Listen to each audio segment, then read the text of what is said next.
हालांकि हम तो चाहते हैं कि अखंड भारत बने, एक बड़ा सा भारत बने, पाकिस्तान को, बांग्लादेश को इंडिया में जम किया जाए दोबारा। ये बात तो कांग्रेस के लीडर्स भी कह रहे हैं कि अगर नरेंद्र मोदी की हुकूमत इलेक्शन से पहले पाकिस्तान के किसी इलाके पर कब्जा कर लेती है या गिलगित बल्तिस्तान या कश्मीर को भारत का हिस्सा बना लेती है तो फिर दुनिया की कोई ताकत उसको अगला इलेक्शन जीतने से नहीं रोक सकती। मोदी का एक और ओछा हथकंडा, इंतखाबात जीतने के लिए किसी भी हद तक जाने को तैयार। कश्मीरी तो दूर की बात, जो पाकिस्तानी कश्मीरी हैं वो मुझे लगता है वो भी पाकिस्तान के साथ नहीं रहना चाहते सर। क्या आप लगता है कि टूटेगा? नहीं देखो वो तो बेटा एक मुल्क था हिंदुस्तान, उसमें से निकले 3 मुल्क, हिंदुस्तान, बांग्लादेश, पाकिस्तान। सबसे तरक्की पे हिंदुस्तान है। हम जो मर्जी कहते रहे, हम उसकी दुश्मनी में जो मर्जी कहें, लेकिन जो दुनिया की रिपोर्ट है हमने तो उसको मानना पड़ता। अब आवाम को मेरे ख्याल से समझना होगा कि ये सब बातें हैं, ये सिर्फ बातें होती हैं, ये सब ड्रामा है, कुछ नहीं होना, इसी चक्की में पिसना है हमने, आपने, और यूं ही हम चीखते चलाते रहेंगे। इनको फर्क नहीं पड़ेगा। क्यों? क्योंकि इनका काम तो चल रहा है और चलता रहेगा, बल्कि चल नहीं रहा, दौड़ रहा है। अगर हम होते वहां पर तो हिंदुस्तान पर हमारा भी हक होता, हम दुनिया के सुपर पावर होते। ये सेकेंड वर्ल्ड वॉर के बाद जो 4 ताकतें थी उन्होंने अपनी मर्जी से दुनिया को डिजाइन किया है कि हमने दुनिया पर कैसे रोल करना है। वो कभी नहीं चाहेंगे कि एशिया के पास या उन लोगों के पास जिन पर हमने रोल किया था एक दौर में, वो एक दौर में फिर हम भी हुक्मरानी करेंगे। ये उनके लिए कभी भी टॉलरेबल नहीं था, वो बर्दाश्त नहीं कर सकते थे। 71 का सान है, किसी को याद नहीं। 77 में जो ज़िया-उल हक ने मार्शल लगाया किसी को याद नहीं। जो मुशर्रफ ने मार्शल लगाया किसी को याद नहीं। अवामी मुंतखब नुमाइंदे को सजाए मौत दे दी गई, किसी को याद नहीं। 4 डिक्टेटर आए, किसी एक का एहतसाब नहीं। 5 पिछले जनरल हमारे रिटायर होकर मुल्क के बाहर बैठे हुए हैं जाकर, तो वो मोहब्बे वतन कैसे हो गए बेटा? कि वो कश्मीर को भारत का हिस्सा बनाएंगे। वहां उन्होंने अखंड भारत का नक्शा लगाया है। अब वो नजरियाती तौर पर अपनी पूरी कौम को ये बता रहे हैं कि हमारा नस्बुलैन अखंड भारत। तो नमस्कार दोस्तों, तो मैं अगर आप लोगों को कहूं कि पाकिस्तान के लोग खुद ही चाहते हैं कि अखंड भारत बने, तो आप लोग ये सुन के जरूर ही शॉक हो जाएंगे। जी हाँ दोस्तों, मगर पाकिस्तान में बहुत सारे लोग ये कह रहे हैं कि हमें भाई अखंड भारत ही चाहिए, क्योंकि हम पाकिस्तान में जब से आए हैं तब से यहाँ पे ना तो कोई तरक्की है और ना ही इस कंट्री की जो है वो कोई रेपुटेशन है बाहर के कंट्रीज में। तो इससे तो अच्छा होता कि हम इंडिया में ही रहते, क्योंकि इंडिया से ही बांग्लादेश और पाकिस्तान निकला है। और इतना ही नहीं, इसके ऊपर में जो है लाल टोपी ने भी जो है वो अपना रिएक्शन दिया ट्रेड हो जाए। लेकिन यही सारे मामलात हैं जिसकी वजह से भारत नहीं चाहता कि पाकिस्तान के साथ ट्रेड हो, या फिर हम एक पेज पर आए। पाकिस्तान के दरमियान और इंडिया के दरमियान पुरअमन बातचीत हो ही नहीं सकती। यकीनन जिस तरह आपने कहा कि इंडिया ने कहा कि हमारे साथ बिल्कुल बातचीत नहीं हो सकती, उसकी वजह यह है कि अफगानिस्तान भी आपके साथ नहीं चाहता कि आपके साथ ट्रेड करे। उसको पता है कि यार आप बॉर्डर पे क्या करते रहते हैं, आप स्मगलिंग कैसे करवाते हैं, आप इलीगल काम कैसे करवाते हैं। ईरान भी आपके साथ नहीं करना चाह रहा है। आपने ईरान ने अपना पाइपलाइन गैस का कंप्लीट कर लिया, पाकिस्तान की तरफ से कंप्लीट नहीं हो रहा। क्यों नहीं हो रहा? क्या वजह? कौन ट्रेड करे? कोई पागल है वो अपनी इन्वेस्टमेंट करे? मैं इन्वेस्टमेंट करने के लिए तैयार हूँ। कल आपकी हुकूमत बदल जाए, पता भी नहीं चलता। आए रोज आपकी हुकूमतें बदलती रहती है। नेहरू ने कहा था कि इतनी में दोतिया नहीं बदलता जितने पाकिस्तान के अंदर हुक्मरान बदलते हैं। तो लाजमी बात है कोई भी मुल्क पाकिस्तान के साथ ट्रेड नहीं करेगा, चाहे इंडिया हो चाहे जो भी हो। चीन की सिर्फ मजबूरी है, वरना चीन यहाँ पर एक पैसा भी इन्वेस्ट ना करता, क्योंकि उनको पता है कि पाकिस्तान जो है इंटरनेशनल एजेंसियों के हाथ में। पाकिस्तान अपने आप से ना कोई फैसला कर सकता, ना कोई पॉलिसी बना सकता, ना इंप्लीमेंट कर सकता है। सर आपका नाम? डॉक्टर सादत हसन।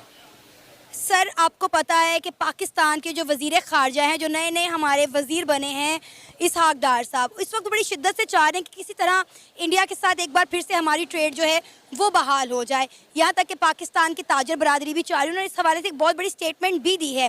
लेकिन हमारा हमसाया मुल्क भारत ये नहीं चाहता कि पाकिस्तान के साथ वो ट्रेड करें। क्या कहना चाहेंगे आप इस मुद्दे पर? इंडियन गवर्नमेंट है उससे मायूस हूँ इस वक्त। अगर पाकिस्तान ने ये बात की है कि वो ट्रेड करना चाहता है इंडिया के साथ, तो पाकिस्तान शुड बी अप्रिशिएटेड।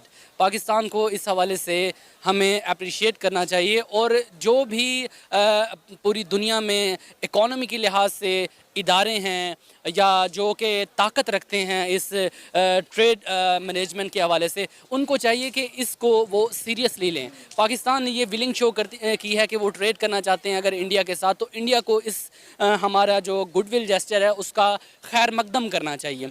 किसी भी अच्छे मुल्क को चाहिए कि वो अपने पड़ोसी मुल्क के साथ बड़े बेहतरीन और अच्छे रिलेशंस को बरकरार रखते हुए। लेकिन इंडिया पाकिस्तान के साथ ट्रेड नहीं करना चाहता, क्या कहेंगे?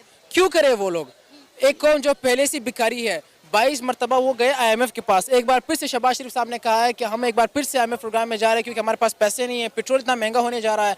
आपके ईरान के साथ ताल्लुकात ख़राब, आपके अफगानिस्तान के साथ ताल्लुकात ख़राब, आपकी इंडिया के साथ भी ताल्लुकात ख़राब। हालांकि हम तो चाहते हैं कि अखंड भारत बने, एक बड़ा सा भारत बने, पाकिस्तान को, बांग्लादेश को इंडिया में जम किया जाए दोबारा से, क्योंकि इंडिया हमारा बड़ा भाई है। उसको पता है कि ये छोटा भाई जो कि इसने जानबूझ के हमसे जुदाई हासिल कर ली, पार्टीशन ले लिया है, अब ये चाहता है कि अब मैं आपके साथ ट्रेड करूँ। चलो ट्रेड कर लेंगे, मसला कोई नहीं है। सबसे पहले रिजॉल्व करते हैं कश्मीर इशू। कश्मीर उनका है, वहाँ पर उनकी फौज तैनात है, वहाँ पर उनकी इदारे हैं। कश्मीर में पेट्रोल 80 रुपये लीटर है, पाकिस्तान में 300 रुपये लीटर है। अब कश्मीरी कहाँ मुफीद है? वो पाकिस्तान में रहे तो उनके लिए बेहतर है, या हमारे साथ रहे या हिंदुस्तान के साथ रहे? तो सबसे पहले हमने अपनी पॉलिसीज़ बनानी है। उनको पता है कि जो उनकी पॉलिसीज़ है वो खुद नहीं बनाते हैं। पाकिस्तान की इतनी हैसियत नहीं कि वो अपनी पॉलिसी खुद बना सके, चाहे वो चीन के साथ हो, चाहे वो गवादर मामले पर हो, चाहे वो अफगानिस्तान के साथ हो, तालिबान के साथ हो, या फिर ईरान के साथ हो। पाकिस्तान जो है ना खुद कुछ कर सकता है ना बोल सकता है, वो किसी और के बिहाफ पे, किसी और का स्टांस लेकर बात करता है। तो लाजिम बात है कि अगर इंडिया की जगह कोई भी मुल्क होगा, वो लाजमन ये कहेगा कि हम किससे बात करें? आर्मी चीफ से बात करें? कौन है आपका मुल्क का बादशाह? कौन है? वज़ीर-ए-आज़म से बात करें? चीफ जस्टिस ऑफ पाकिस्तान से बात करें? कौन है आपके मुल्क का वज़ीर-ए-आज़म? कौन है? हैसियत किसकी है? पहले ये पता होना चाहिए कि किस इदारे के पास कौन सी इख्तियारात है और कौन सा इदारा मुल्क को चला रहा है। कह रहे हैं हिंदुस्तान की इतनी बुरी हालत है इस टाइम, तहरीकें वहाँ पे चल रही हैं कि 2 दिन ना लगे वो टूट जाएगा। क्या आप लगता है कि टूटेगा? नहीं देखो, वो तो बेटा एक मुल्क था हिंदुस्तान, उसमें से निकले 3 मुल्क, हिंदुस्तान, बांग्लादेश, पाकिस्तान। सबसे तरक्की पे हिंदुस्तान है। हम जो मर्जी कहते रहे, हम उसकी दुश्मनी में जो मर्जी कहें, लेकिन जो दुनिया की रिपोर्ट है हमने तो उसको मानना पड़ेगा ना हमें।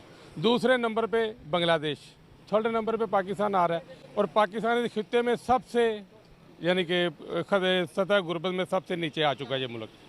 ये हालात है इसके। तो फिर हमारे हुक्मरान कह रहे हैं कि कश्मीर बनेगा पाकिस्तान, ये कश्मीरी कह रहे हैं। अब क्या आप समझते हैं कि इंडियन कश्मीरी पाकिस्तान बनना चाहिए? हक जब भी लेना होता है ना तो छीन के मिलता है, मांगने से हक कोई नहीं देता। पिछले 75 साल से कश्मीर के लिए मांग रहे हैं, कभी भी मांगने से नहीं मिलेगा। कोई भी मांगने से हक नहीं देता, हक हमेशा छीनना पड़ता है। नहीं, इसलिए क्या कश्मीरी 370 के बाद अपनी जितनी इतनी डेवलपमेंट है, जो सब कुछ सिनेरियो सोशल मीडिया आम है, हम भी देखते हैं, इस टाइम कश्मीरी क्या पाकिस्तान का हिस्सा बनना चाहते हैं? वो देखिए, जो असूल है ना, वो 3 ऑप्शन ही होने चाहिए उनके लिए कि कश्मीरियों को अपनी आज़ादी का हक होना चाहिए। वो हिंदुस्तान के साथ जाना चाहते हैं उधर चले जाएँ, पाकिस्तान के साथ आना चाहते हैं इधर आ जाए, अगर वो अपना अलग मुल्क लेना चाहते हैं तो अलग ले लें। आपको क्या लगता है वो किसको चूज करेंगे? मेरा ख्याल है कि जाहिर है पाकिस्तान को तो इस वक्त कोई भी चूज़ नहीं करेगा। जो पाकिस्तान के हालात हैं कि जो जैसे कल जो भाई कह रहे थे कि टगे के लोग नहीं थे, वो बांग्लादेश वाले, आज वो हमसे ऊपर चले गए हैं, ठीक है ना। और जो कश्मीरी हैं, जो इस वक्त पाकिस्तान के हालात हैं, मेरा नहीं ख्याल कि वो कहें हमने पाकिस्तान खुदकशी करेंगे ना, वो पाकिस्तान के साथ आकर कभी भी करेंगे। यहाँ पे जो माओ बहनों के साथ हुआ है पे आए सानेहा, जो सानेहा कहते हैं कि वो जो हुआ है 9 मई का सानेहा, तो इस मुल्क में कई हुए हैं। एक 9 मई इनको याद है, 71 का सानेहा किसी को याद नहीं, 77 में जो ज़िया-उल हक ने मार्शल लगाया किसी को याद नहीं, जो मुशर्रफ ने मार्शल लगाया किसी को याद नहीं, अवामी मुंतखब नुमाइंदे को सजाए मौत दे दी गई किसी को याद नहीं, 4 डिक्टेटर आए किसी एक का एहतसाब नहीं, 5 पिछले जनरल हमारे रिटायर होकर मुल्क के बाहर बैठे हुए हैं जाकर, तो वो मोहब्बे वतन कैसे हो गए बेटा, बताएं मुझे। सही कह रहे हैं अंकल, हिंदुस्तान में तो कोई भी अपने हिंदुस्तान के अंदर काम करके बाहर नहीं गया, ये सही कह रहे हैं? असल में एक बात है, हिंदुस्तान के अंदर एक चीज़ ये माननी पड़ेगी कि वह जमहूरी प्रोसेस चल रहा है। तो दोस्तों, जैसे कि आप लोगों ने तो इनका देख ही लिया क्या क्या कहना है। बेसिकली इनको अभी इंडिया का पार्ट इसलिए बनना चाहते हैं क्योंकि अभी इंडिया जो है वो डेवलप कर रहा है। जब तक इंडिया डेवलप नहीं कर रहा था ये तो कुछ नहीं बोलते थे, मगर अभी इंडिया, इनको भी पता है कि आने वाला फ्यूचर जो है वो भारत का ही है। तो अगर भारत में हम मिल जाते हैं तो साथ ही साथ हमारा भी अच्छा हो जाएगा। और इतना ही नहीं, इनको ये भी पता है कि इनकी गवर्नमेंट और इनके जो मिलिट्री वाले हैं वो उस देश को जो है वो कुछ भी कहीं पे नहीं पहुंचाने वाले हैं, ये तो तय है, क्योंकि पाकिस्तान दिन प्रतिदिन जो है वो नीचे ही जाने वाला है।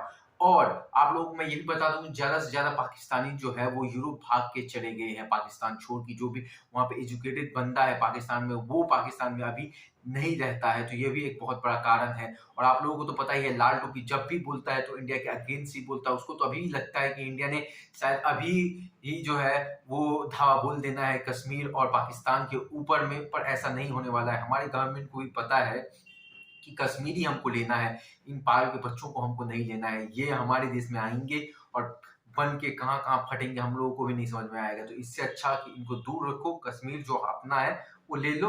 तुम्हें भाई मुबारक हो पाकिस्तान, और तुम ही वहां उसको रखो, क्योंकि पाकिस्तान जब ही आएगा तो ये पागल भी हमारे सिर पे जरूर ही डांस करने आएंगे। तो अगर दोस्तों आप लोगों को ये वीडियो अच्छा लगा हो तो जरूर से जरूर इस चैनल को सब्सक्राइब कर दें। मिलते हैं